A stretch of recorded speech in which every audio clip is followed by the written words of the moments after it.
Hi, I'm Nishimwe Emmeline. I'm 18 years old and I just graduated high school. This fall, I'll be attending Texas Tech University studying business. Right now, I live in Cherokee, Texas at Cherokee Home for Children, which is a faith-based Christian home working with children in need.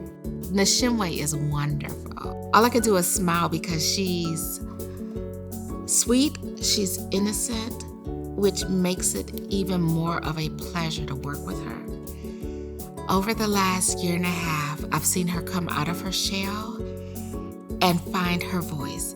She's very hardworking, very smart, very devoted to whatever task is in front of her.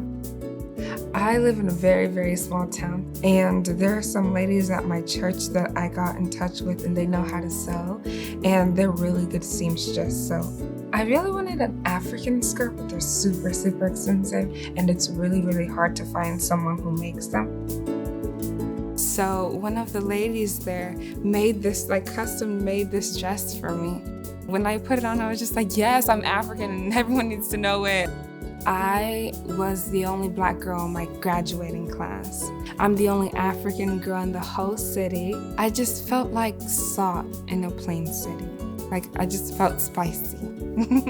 Nishimwe came to Cherokee Home when she was, I think, in 7th grade with her siblings, and they were with us for a year and a half. And it was amazing, and we built these connections, but we also knew they were being reunified. And so she and I kept in touch, and then kind of out of the blue, I get a phone call, and it's from her caseworker, and I was like, what do you mean? And she said, well, Nishimwe has signed herself into care.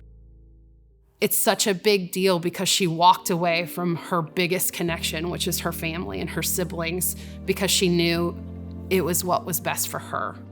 To me, I think my most resilient state was voluntarily leaving my house, because that was hard. I don't know, I was going to leave home eventually, but I have sisters. And I don't want my sisters to be like, no, I'll just graduate out of here. No, girl, if you want to leave, if you're in an abusive state, if people aren't respecting you, you don't have to graduate to get out. Leave, you know what I mean? And I saw a brighter future for myself. I also feel like what drives resilience is maybe you don't see it tomorrow, but you see a year from now. So maybe tomorrow is gonna be really hard, but you just have that goal that a year from now, I'm gonna be fine.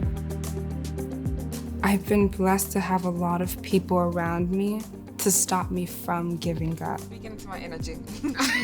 I am extremely humbled that over this last year and a half that she's allowed me to become more than just her caseworker. I am thrilled to see where she is, and I'm really excited to see where she goes.